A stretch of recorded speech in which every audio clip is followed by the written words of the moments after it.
YouTube, what it do, man? It's your boy Benji, and we are back in between the ropes. We are hot and fresh off a Saturday night's main event, and we gonna talk about what we liked, what we didn't like, and potentially what could happen in the future.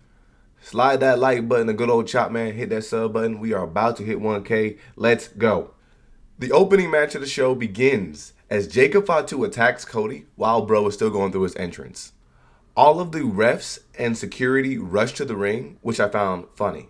Normally when guys fight before the bell but are scheduled to have a fight, they just start the bell and begin the match. Give the people what they paid for.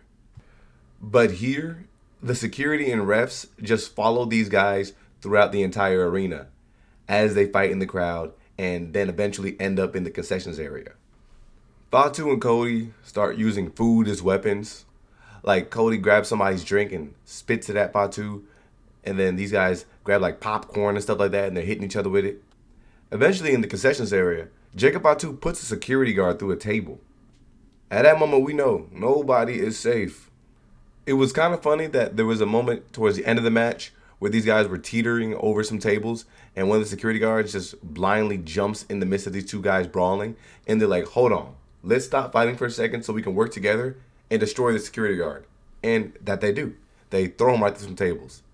Or more so into the crowd of security guards. Eventually, Drew McIntyre shows up and tosses Jacob through a table, and then he powerbombs Cody through another. Honestly, I'm not mad. This was an entertaining segment, but once they got to fighting in the crowd and the bell hadn't gone off, I knew that this match was going to go nowhere. I mean, I got up to cook and clean a little bit as these guys were brawling, but I would like somebody to pull up a stat to see how many matches end up without a clear winner, or an interference leads to a win. Eventually, Drew is caught backstage by one of the reporters, and he just lets the crowd know, this is a warning. This type of treatment is about to happen to everyone. For a second, I thought about it and realized, Jacob Fatu and Cody are fighting because Cody believes that Fatu costed him the title. Cody's an idiot. And it's not just me saying it. Y'all said it. Jacob Fatu said it. Cody got himself involved in two men fighting like he wasn't in the middle of a match where his title was on the line. Cody said, I could just, excuse me folks, let me just get up out of the ring and win the match. He decided to intervene like, bro, what are you doing? I do like that this match pretty much dove into the fact that disrespect takes things way past getting revenge. I do think that Jacob Fatu can make Police Chief Cody much more interesting, and we got to see that a little bit in last night's segment. Fatu is just much better when he's being a savage, crazy man, and in the end of the day, his actual story is much more interesting than him just saying catchphrases. But now I'm interested to see what they're going to do moving forward. Are they going to turn their anger towards Drew? Are they going to unite against Drew?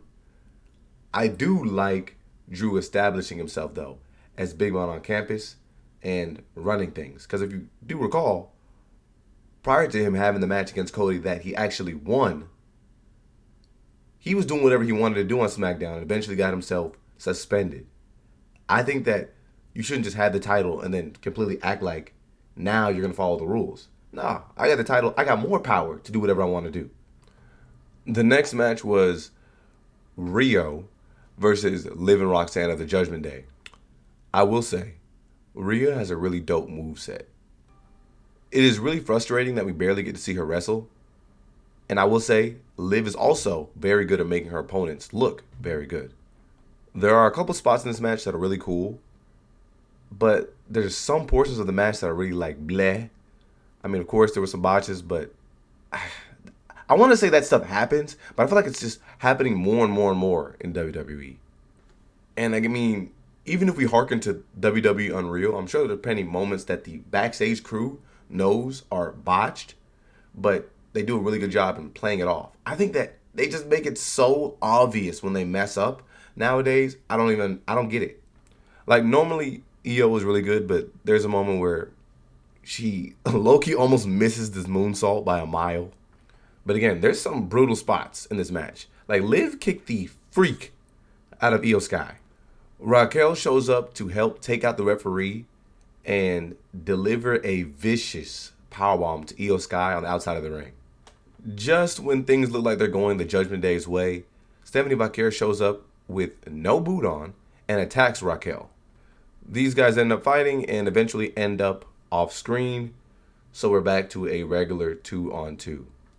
In the finish of the match, Liv delivers an oblivion to Io, but Rhea was the legal woman, and she snuck in and delivered the Riptide to Liv in order to get the W. So what did the Judgment Day do now? Is Raquel going to get a match at the Royal Rumble or WrestleMania? Do these guys now break up since none of them were successful in their title quest? We're starting to see this week in and week out, week in and week out. We keep getting teased about a Judgment Day potential breakup, and then we don't. I'm not saying that we have to break them up, but at this point, like, they can only continue to run things in circles so many times. I think that the next challengers to Rhea and Io are Julia and Kiana. I don't know. The one good thing I could say that is potentially if these women now show up on Raw in order to confront Io and Rhea, we can have maybe a back and forth between Julia and Io with a little bit of Japanese, and then Kiana and Rhea can talk a little bit smack, and then we could potentially see something where Kiana's like, hey, look, try and join my roster of superstars. I don't know. I'm grabbing for straws. I really don't know what they're going to do.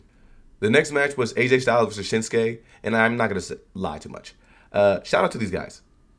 I'm sure that this was supposed to be presented as fan service, but there wasn't much build. Actually, there was no build to this. I mean, let's just be honest. I get that these guys had tussled in Japan, but it's been years since any of us should care about what either one of these guys have done in the WWE. Matches like these remind me that these guys are both pushing 60. AJ did come to the ring in a mask, which was a nod to the last match that he had in Japan with Shinsuke over a decade ago, or almost a decade on the dot. A lot of the ring gear and the moments in the match were nods. But if you ask me, the match itself wasn't much to revel at. Even though the fans chanted, "This is awesome." I get nostalgia. Sure. You know what? As long as y'all liked it. Which one of y'all thought that Nakamura was actually going to win this match? The majority of this match was AJ trying to work Shinsuke's leg and continually putting him in submissions. AJ's starting to become more of a submissions guy since beginning his feud with Gunther. AJ's game plan worked because when Shinsuke was loading up for a big kick, his transmission just goes out, bro, and he collapsed. That was such an old man thing. This opened the door for AJ to land a phenomenal forearm and Styles Clash, and he wins the match. Do y'all think AJ retires next week at the Royal Rumble? The main event of the show was the Fatal 4-Way. Sami Zayn, Trick Willie, Randy Orton, Damian Priest, all fighting for a #1 contender spot. No lie, the entrances were lit, and the energy really picked up as Trick Williams showed up. And of course, for Sami Zayn. My fears came to life early, as I could tell by how much time that Sami took to soak in the adulation from the people, the lingering camera shots. It was going to happen. Sami's from Canada. No way he was going to lose out there. Not on a Saturday night's main event. At this point, I give in. You know what? It's fine. In the match itself, everyone got a little bit of offense in. But if you had to ask me, Trick Williams was the one that stood out. His character really bled into this match. He was overly confident coming in, but he searched for any opportunity in this match to win. He tried to steal pins. He was pulling the referee out of the ring. I liked it. But y'all know this, bro. I hate multi-man matches when they're just glorified one-on-one matches. I think that if you're going to do a multi-man match, the purpose of more than just one-on-one means that you have extra variables to consider. So it should be chaotic. But I guess there were some geezers in this match that just needed to take a breather throughout multiple spots. A funny part of the match was Randy Orton just suplexing everyone onto the commentary table, but it would not break.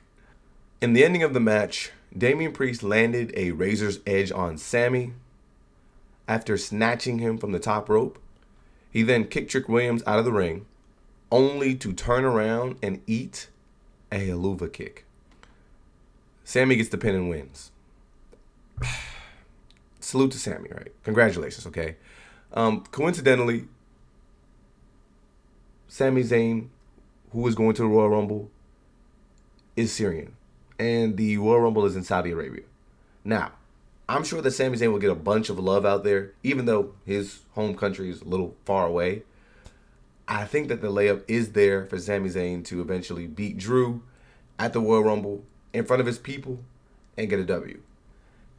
And I know I've been offering a lot of pushback to Sami Zayn. I don't really dislike Sami Zayn, other than him really being a leech. I mean, if you think about it, he climbed his way into relevancy by traveling to the Isle of Relevancy with the Bloodline, and since then found the popping names and segments to just show up and latch onto. But yep, I think that at the Royal Rumble he would get his Jey Uso moment, even though he's better than Jey Uso in every facet. But what could be interesting is that moving forward, there will likely be a very large target on his back. Again, Damian Priest yesterday at SmackDown was upset that Sami Zayn wanted to help him in his match. He eventually costed him a potential W in that match. And then he pins Damian Priest in this match. Honestly, there are a lot of wrestlers that Sami pissed off to get to this position. I also believe that Randy Orton has phoned it in, man. He has just been existing since Triple H took over, and it could likely be that we will get another year without a solidified WrestleMania opponent for the Viper. But I'm not going to lie, it's not like last year it was directly his fault. I mean, Kevin Owens got seriously injured to the point where he may never wrestle again in the midst of their feud. Oh yeah, also, in the middle of Sami celebrating, Drew Mack tried to sneak that guy, but he ended up just getting tossed out of the ring. So much to the guy that began the show as a savage. But I think that continued to prove what I was thinking. Say hello to your new champion, bro. Drew's going to get sunned by Sami, bro. Sami is a step ahead. These guys have faced, 11 times, I think? Drew McIntyre's 11-0. They've been feuding for years. I think maybe now, Sami Zayn having the one-up on Drew in that end of that segment just shows you that if he gets into that match with Drew, he's going to win. But you know what would be funny? What if Sami lost to Drew? Now that could be an interesting villain origin story.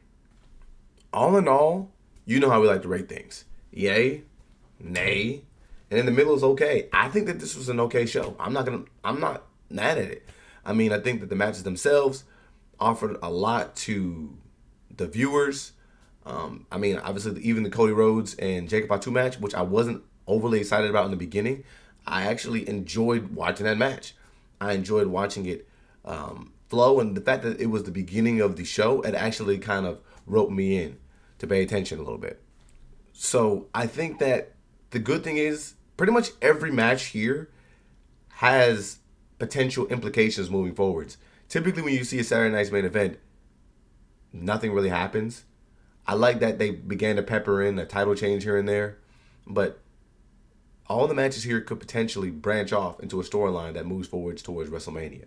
So I think that is what was interesting about this one, in particularly. But y'all let me know what y'all think in the comments below. What y'all think about Saturday Night's Main Event? Are you excited for Raw moving forwards? Let me know. Let's talk about it.